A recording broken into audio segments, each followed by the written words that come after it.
샬롬, 좋은 아침입니다 여러분. 말씀과 함께 토요일, 오늘 행복한 날 되십시오. 우리 기도하고 시작할까요? 사랑하는 주님, 한 주간을 주의 은혜로 살았습니다. 이제 토요일 또 말씀 앞에 나아갑니다. 성령 하나님, 오늘도 변함없이 우리를 말씀으로 가르쳐 주시옵소서. 예수님의 이름으로 기도합니다. 아멘. 아멘. 오늘은 누가복음 14장 1절부터 14절까지 말씀입니다. 그러면 말씀 보고 올게요. 제14장. 안식일에 예수께서 한 바리새인 지도자의 집에 떡 잡수시러 들어가시니 그들이 엿보고 있더라. 주의 앞에 수중병 든 한 사람이 있는지라. 예수께서 대답하여 율법 교사들과 바리새인들에게 이르시되 안식일에 병 고쳐주는 것이 합당하냐 아니하냐. 그들이 잠잠하거늘 예수께서 그 사람을 데려다가 고쳐 보내시고 또 그들에게 이르시되 너희 중에 누가 그 아들이나 소가 우물에 빠졌으면 안식일에라도 곧 끌어내지 않겠느냐. 그들이 이에 대하여 대답하지 못하니라. 청함을 받은 사람들이 높은 자리 택함을 보시고 그들에게 비유로 말씀하여 이르시되 네가 누구에게나 혼인잔치에 청함을 받았을 때 높은 자리에 앉지 말라. 그렇지 않으면 너보다 더 높은 사람이 청함을 받은 경우에 너와 그를 청한 자가 와서 너더러 이 사람에게 자리를 내주라 하리니 그때 내가 부끄러워 끝자리로 가게 되리라. 청함을 받았을 때 차라리 가서 끝자리에 앉으라. 그러면 너를 청한 자가 와서 너더러 벗이여 올라 앉으라 하리니 그때야 함께 앉은 모든 사람 앞에서 영광이 있으리라. 무릇 자기를 높이는 자는 낮아지고 자기를 낮추는 자는 높아지리라. 또 자기를 청한 자에게 이르시되 네가 점심이나 저녁이나 베풀거든 벗이나 형제나 친척이나 부한 이웃을 청하지 말라. 두렵건대 그 사람들이 너를 도로 청하여 네게 갚음이 될까 하노라. 잔치를 베풀거든 차라리 가난한 자들과 몸 불편한 자들과 저는 자들과 맹인들을 청하라. 그리하면 그들이 갚을 것이 없으므로 네게 복이 되리니 이는 의인들의 부활 시에 네가 갚음을 받겠음이라. 아멘.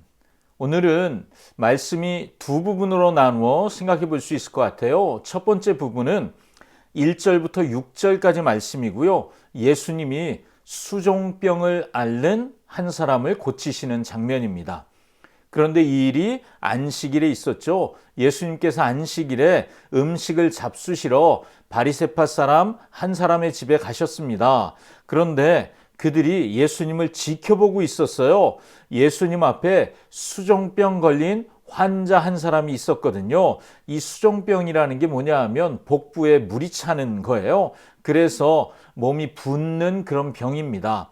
당시에는 불치병이었다고 그래요. 그러니까 굉장히 시급하고 위급한 그런 병이죠. 예수님께서 지켜보고 있는 바리새파 사람들에게 물으셨어요. 안식일에 병을 고치는 것이 옳으냐 옳지 않으냐. 여러분은 어떤 대답을 하시겠어요? 근데 이 바리새파 사람들은요, 가만히 있는 거예요. 대답을 안 해요.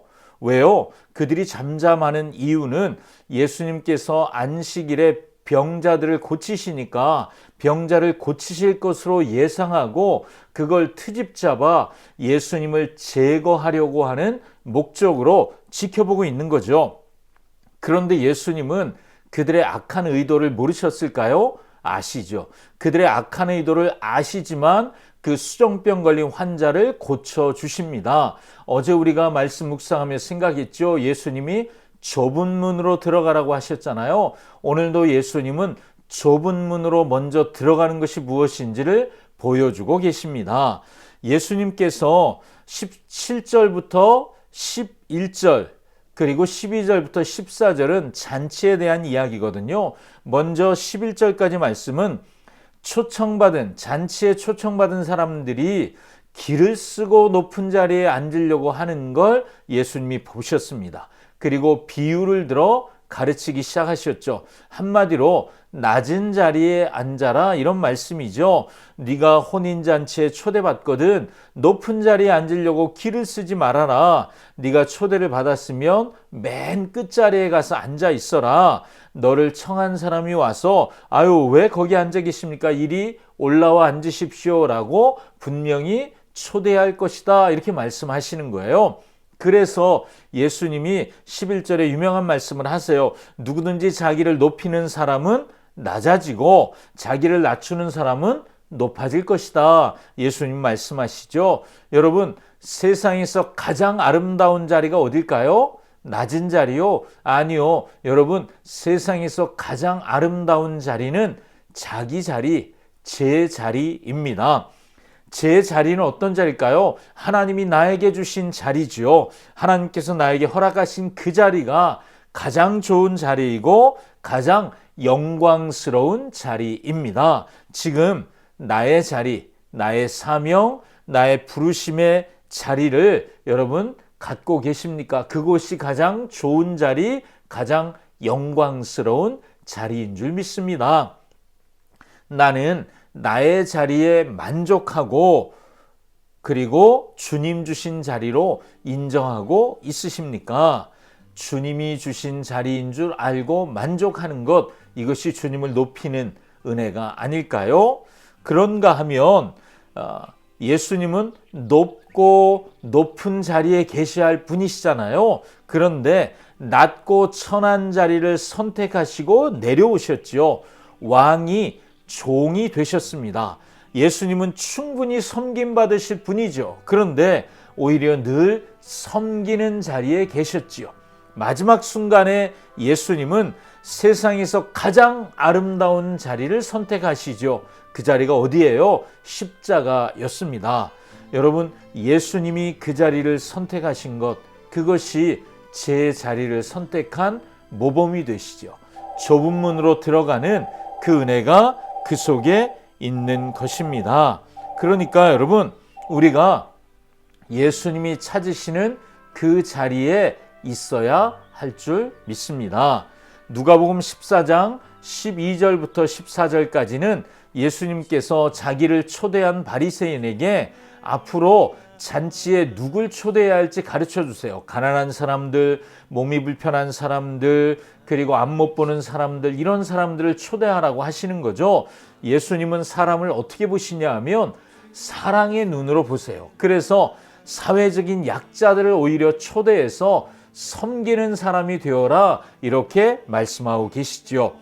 바리새인과 예수님의 차이가 뭘까요? 바리새인은 예수님을 지켜보고 엿보죠. 지켜보고 꼬투리를 잡아서 곤경에 빠뜨리는 것이 목적인 사람들이에요. 바리새인들은 겉으로는 깨끗해 보이지만 속은 더러운 사람들이었습니다. 바리새인은 하나님만 섬긴다고 하지만 그런데 사회적인 약자들에겐 관심이 없었습니다. 바리새인은 높은 자리를 좋아했습니다. 낮은 자리에 앉으려고 하지 않았습니다. 자기 자랑, 자기 만족, 자기를 높이는 일에 초점 맞추는 사람들이었죠. 그런데 예수님은 안식일법을 어기면서까지 곤경에 빠진 사람들, 치유가 필요한 사람들을 도와주시는 분입니다. 예수님은 겉과 속이 같으신 분이죠. 바리새인과 달랐습니다. 예수님은 하나님의 뜻을 행할 뿐만 아니라 사람의 마음 하나하나를 헤아리고 돌보시는 분이었습니다. 바리새인과 예수님의 차이는 굳이 말하자면 균형이라고 할 수 있습니다. 예수님은 신앙 그리고 삶이 하나가 되기를 원하셨고 그걸 몸소 보여주시는 분이셨습니다. 나는 누구를 닮았습니까? 예수님입니까? 바리새인입니까? 나는 누구를 닮고 싶습니까? 예수님입니까? 바리새인입니까? 우리 신앙이 예수님처럼 균형 잡힌 신앙 될 수 있기를 원합니다. 아멘. 기도하겠습니다. 사랑하는 주님, 우리가 예수님 닮길 원합니다. 그래서 예수님처럼 균형 잡힌 신앙의 삶을 살길 원합니다. 하나님을 사랑할 뿐만 아니라 이웃도 사랑하는 삶과 신앙이 균형 맞춰진 그런 사람으로 우리 모두 살게 하여 주시옵소서. 오늘도 우리에게 말씀하신 주님을 찬양합니다. 예수님 감사합니다. 예수님의 이름으로 기도합니다. 아멘. 오늘도 말씀과 함께 행복한 날 보내시고 내일 주일 예배 함께 뵐 수 있기를 원합니다. 여러분 행복한 날 되십시오. 샬롬. 주의 생각이 심히 기쁘시나이다.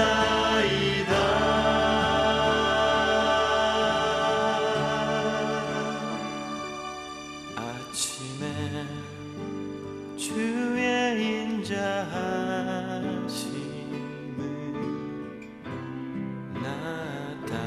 나타내시며